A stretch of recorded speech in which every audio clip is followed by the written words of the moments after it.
مضل له ومن يضلل فلا هادي له أشهد أن لا إله إلا الله وأشهد أن سيدنا محمدا عبده ورسوله اللهم صل وسلم وبارك على سيدنا محمد وعلى آله وصحبه أجمعين.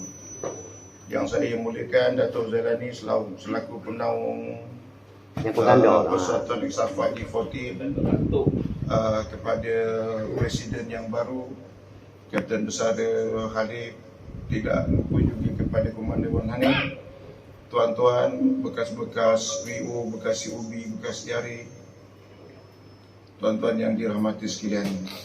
Malam tadi Ustaz Halim dia ada cerita, katakan dulu. Ya.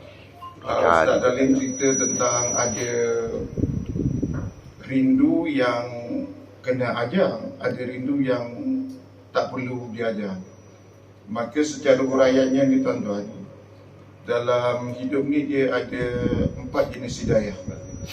Yang dipanggil yang pertama, dipanggil hidayah tu dipanggil hidayah asal. Hidayah asal ini Allah Ta'ala bagi pada semua makhluk, sama ada itu pokok, beritu alam tumbuh-tumbuhan, alam haiwan, alam manusia. Apa itu yang dipanggil hidayah asal? Hidayah asal ini kalau contohnya pokok tu kita tanam, kita letakkan di satu tempat yang gelap, ada satu lubang yang boleh terbuka yang ada cahaya, maka hidayah akal, hidayah asal kita ni, pucuk pokok ni dia akan pergi ke cahaya, tak perlu diajar. Sehingga kan ada di dalam Melayu tu dia kata, awak dalam luka melepaskan pucuk masing-masing. Dia akan cari, dan benda tu yang dipanggil hidayah akal ini Allah Ta'ala bagi pada semua makhluk. Kemudian yang keduanya dipanggil, sebab lama tak menyebut di dalam juga, hidayah akal, hidayah asal. Dia bagi kepada manusia terah lagi lah, binatang pun dia Allah Ta'ala bagi. Apa yang Allah Ta'ala bagi hidayah akal ini tadi, contohnya anjing. Anjing ni dia ni kita bagi racun. Macam kat tempat saya ni banyak musuh kan, kera kan. Cuba kita bagi racun kan.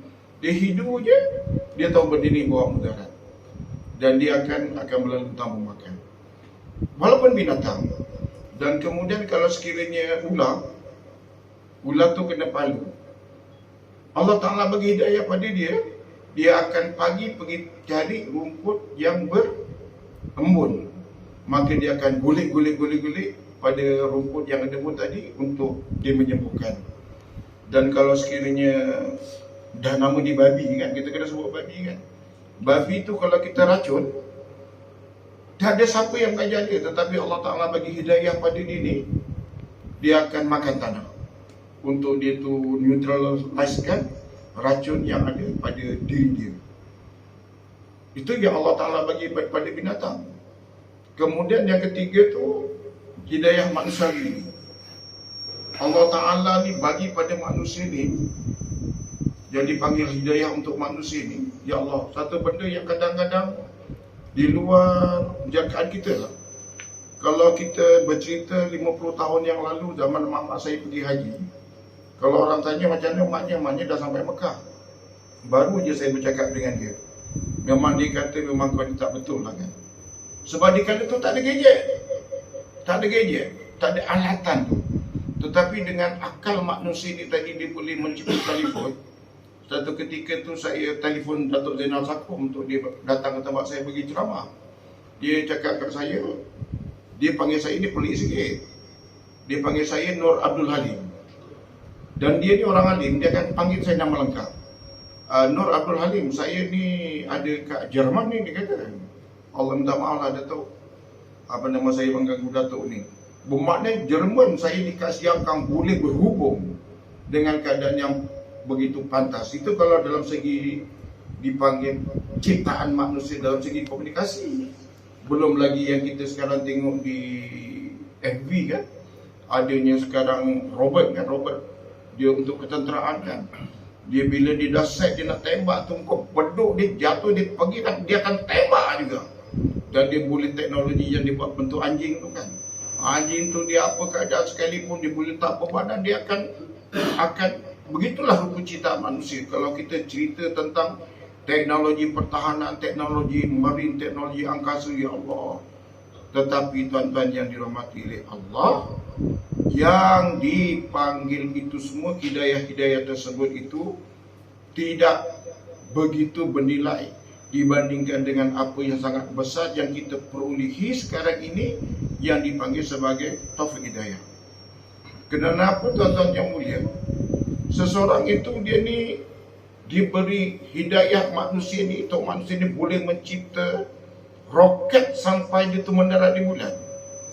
Kalau kita pertikaikan, siapa yang ambil gambar apa namanya ni, India tu sampai letak roket Sonata kan? Di first kali angkasawan India, nak perempuan nama dia Sonata, lawa India tu di Darbian India bahagian utara.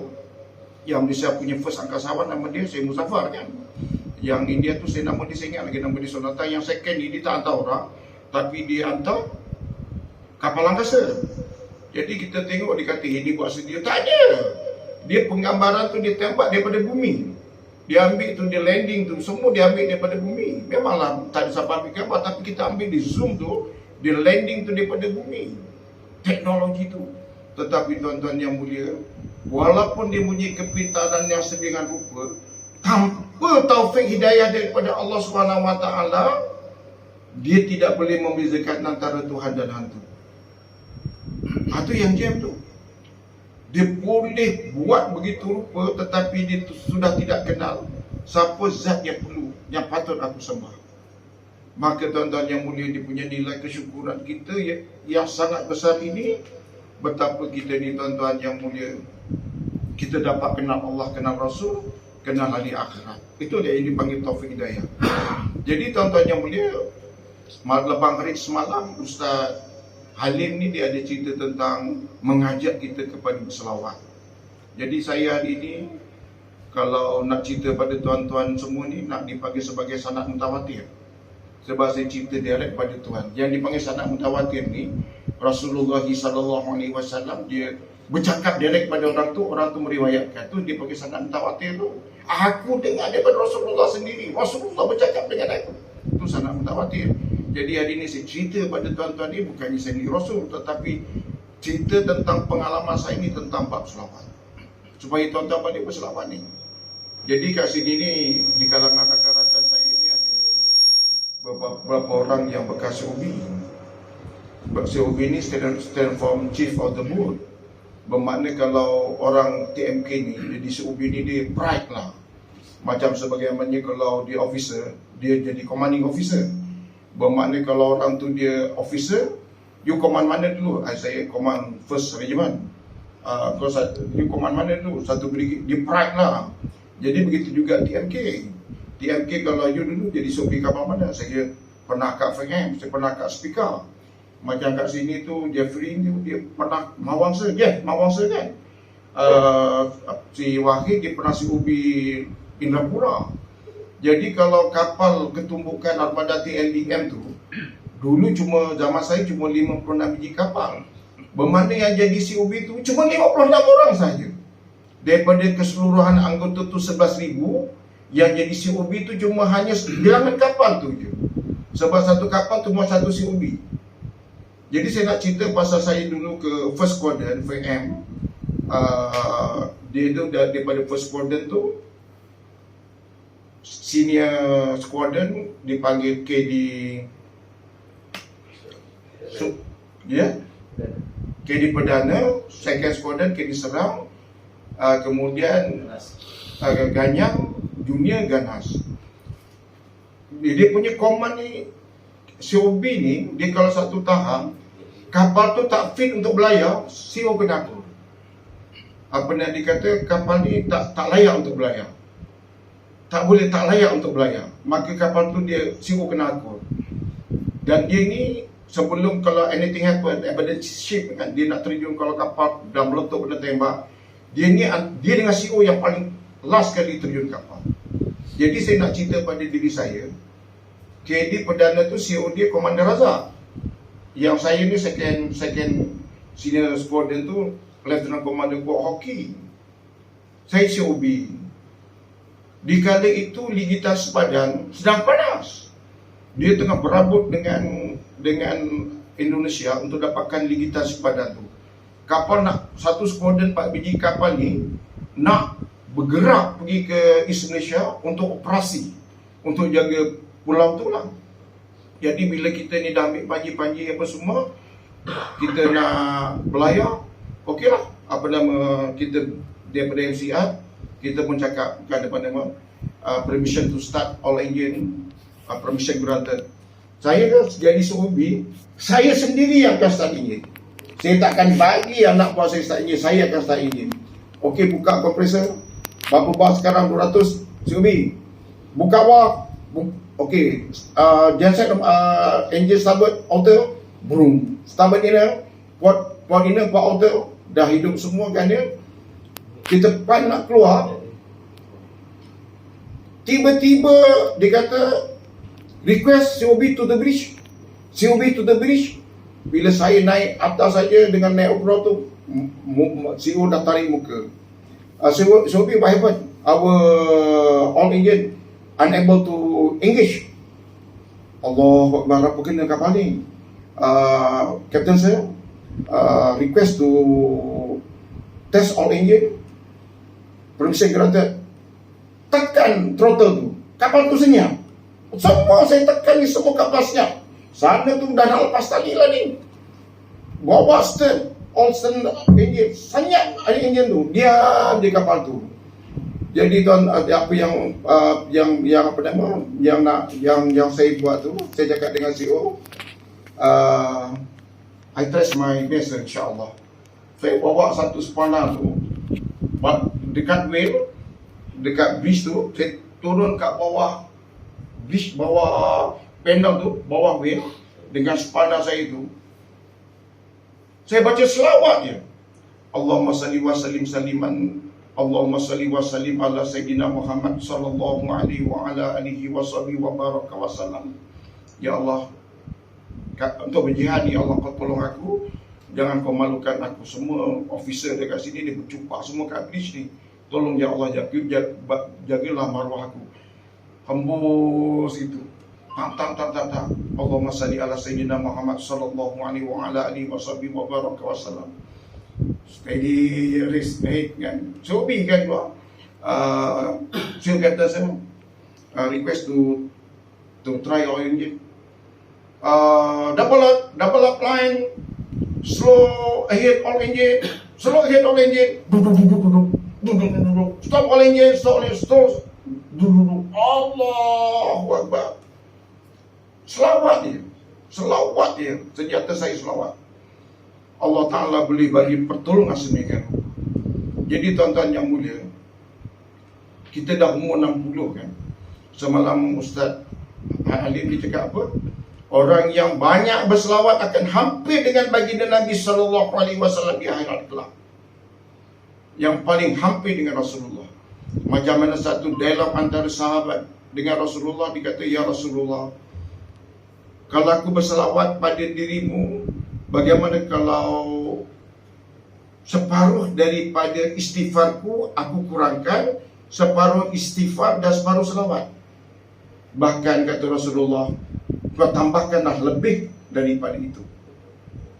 Sahabat itu ditanya lagi, macam mana ya? Yang lain-lain istighfar tu aku kurangkan jadi suku, yang selawat ini aku lebihkan 3 suku. Sebaik-baiknya kau lebihkan daripada itu. Kemudian sahabat tu cakap, ya Rasulullah, bagaimana kalau keseluruhan itu aku hanya berselawat kepadamu? Kata Nabi SAW, itulah yang terbaik. Bermakna kalau kita ni tak istighfar, astaghfirullahalazim, kita ganti dengan selawat sallallahu alaihi Sayyidina Muhammad, istighfar kita ni, selawat kita dah kawa dengan selawat kita. Jadi tuan-tuan yang mulia, sebab kita ni jumpa tak tahu nak jumpa lagi, esok akan datang dah kata Nur Halim dah meninggal. Saya dah bagi tahu Wahid, kalau semalam kat sedikit, kalau ditakdirkan aku meninggal, kau tak jadi masalah, kau datang untuk ziarahkan. Walaupun aku dah dikubur, kau ziarah kubur aku. Dah pesan dah. Jadi tuan-tuan yang mulia, Kita ni pasti ni, kita tengok kawan kita ada yang kurang akan datang. Yakinlah kita akan kurang. Cuma tak tahu siapa dia, rahsia tu tahu. Allah Ta'ala dia yang tahu. Jadi tuan-tuan yang mulia, saya bagi sikit lagi sebelum kita ni, tuan-tuan pun nak menyambung rehat, nak makan. Sikit lagi saya nak bagi tahu. Satu orang itu, dia tu dipanggil sebagai ahli yang wara. Kemudian tu apabila dia tu berada di dalam satu majlis, dia dengar orang yang sebelah ni, dia bercakap, "Ya Allah, mak aku dalam kubur itu sedang diazab." Ini ada dalam fadilat zikir tu. Sebab apa, dalam fadilat amal yang paling tebal tu fadilat zikir lah. Kemudian orang yang mendengar ini, ahli wara ini, dia cakap, orang sebelah tu dia mengada-ngada ataupun dia betul-betul melihat yang mak dia kena azab dalam alam kubur. Dia nak duga. Maka dia sudah apa niat dalam hati, "Ya Allah, selawat aku yang aku buat sebanyak 70,000, aku hadiahkan pada mak dia." Kemudian tak semena-mena orang tu cakap, "Alhamdulillah, mak aku sekarang dalam keadaan sejahtera." Itu yang dipanggil satu nisa. 70,000 kita berselawat, sallallahu alaihi sayyidina Muhammad, sallallahu alaihi sayyidina Muhammad, sallallahu alaihi sayyidina Muhammad, kita himpun. Kalau tuan-tuan yang biasa baca ni, kalau contohnya sehari dapat 1,000, kiralah sampai 70,000, cakap dengan Allah, "Ya Allah, aku simpan selawat aku ini di tempat simpanan kitab amalanku." Disimpan. Jadi maka yang satu nisab ini kita akan gunakan bila-bila masa kita perlu. Kalau kita tak digunakan di dunia, di alam akhirat sana, kita akan gunakan pasti kita akan berguna untuk benda tersebut. Jadi tuan-tuan yang mulia, saya nak cakap banyak ni takut Allah Ta'ala marah. Tapi untuk pengetahuan tuan-tuan, tak apalah saya cakap ni, saya hanya hati saya dengan Allah yang tahu. Saya dapat amal sehari 10,000. Tapi bukannya saya dapat ini dalam masa setahun. Saya dah amal benda ni, dah drag saya kan daripada sebulan jadi 2 minggu. Kemudian dikompres, barulah dia dapat sehari tu sampai 10,000. Tapi janganlah dapat mendadak. Jadi yang dipanggil salawat ini tadi, ini adalah satu lafaz yang tidak perlu berguru. Kalau sekiranya zikir-zikir yang lain, Allahu Allah, Allah Yahu, Allahu Allah, Hu Allah, Hu Allah, yang dipanggil sebagai tarikat, kena berguru. Jadi bila tak berguru, itu yang jadi isim. Itulah yang kita dengar tarikat Nazarbandi, Ahmadiyah. Kita jangan condemn, sebab dia ada saluran dia.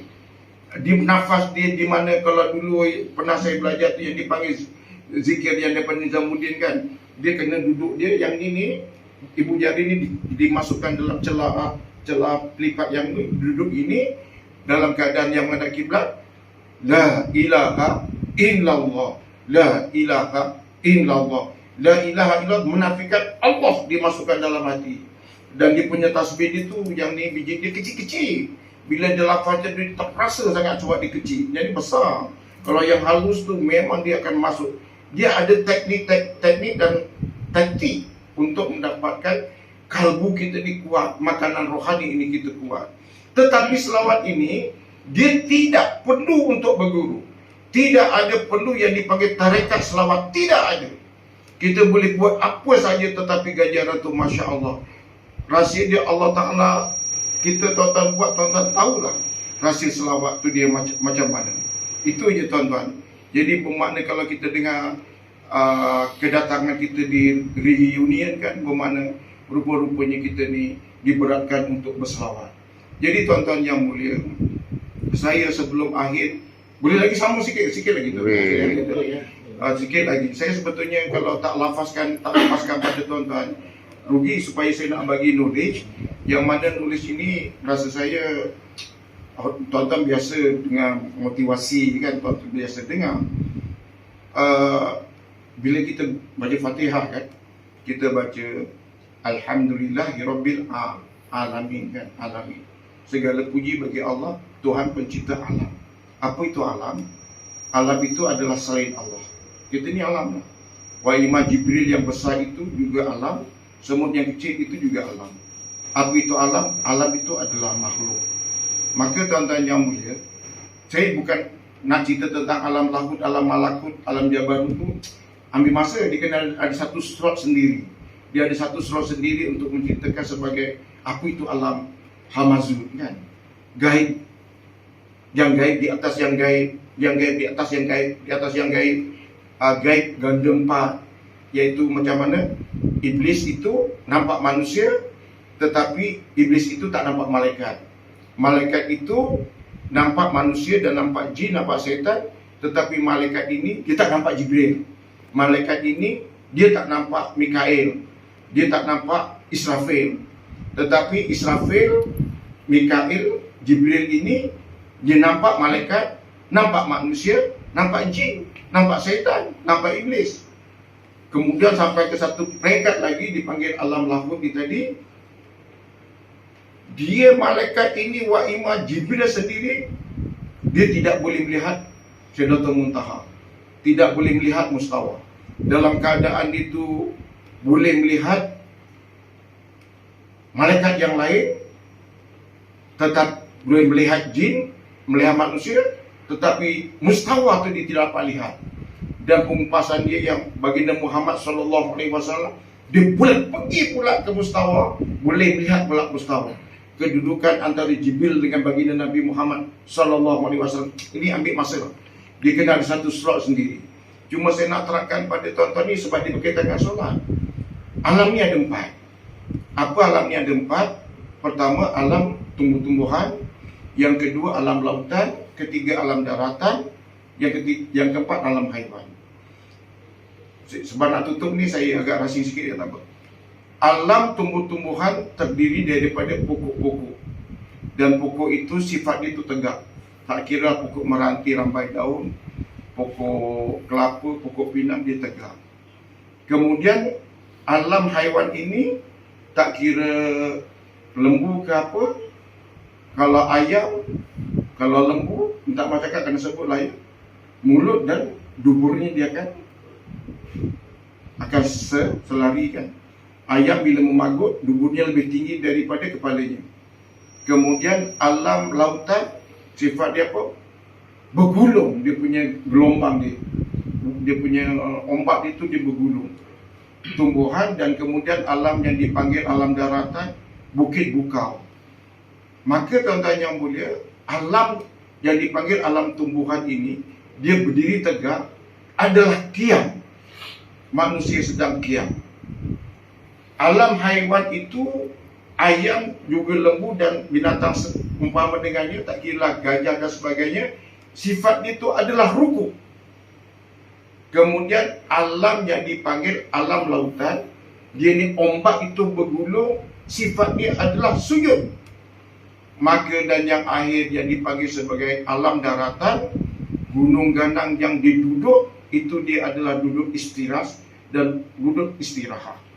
Maka solat kita ni tuan-tuan telah merangkumi ibadat-ibadat keempat alam tersebut. Kiam kita dalam keadaan di mana alam tumbuhan sedang beribadat, rukuk kita ini adalah seumpama ibadatnya alam haiwan. Sujud kita ni adalah bagaikan alam lautan. Dan yang keempatnya, kita punya duduk istirahat dan istirahat itu adalah duduk sebagaimana diamnya gunung ganang, bukit dan bukau. Jadi tuan-tuan, akhir kata menutup bicara, maka solatlah. Solat tu dah tentu umur kita tinggal beberapa hari lagi. Dan satu lagi tambahan, banyakkanlah selawat. Saya tak boleh cerita banyak, tetapi tuan amalkan sendiri.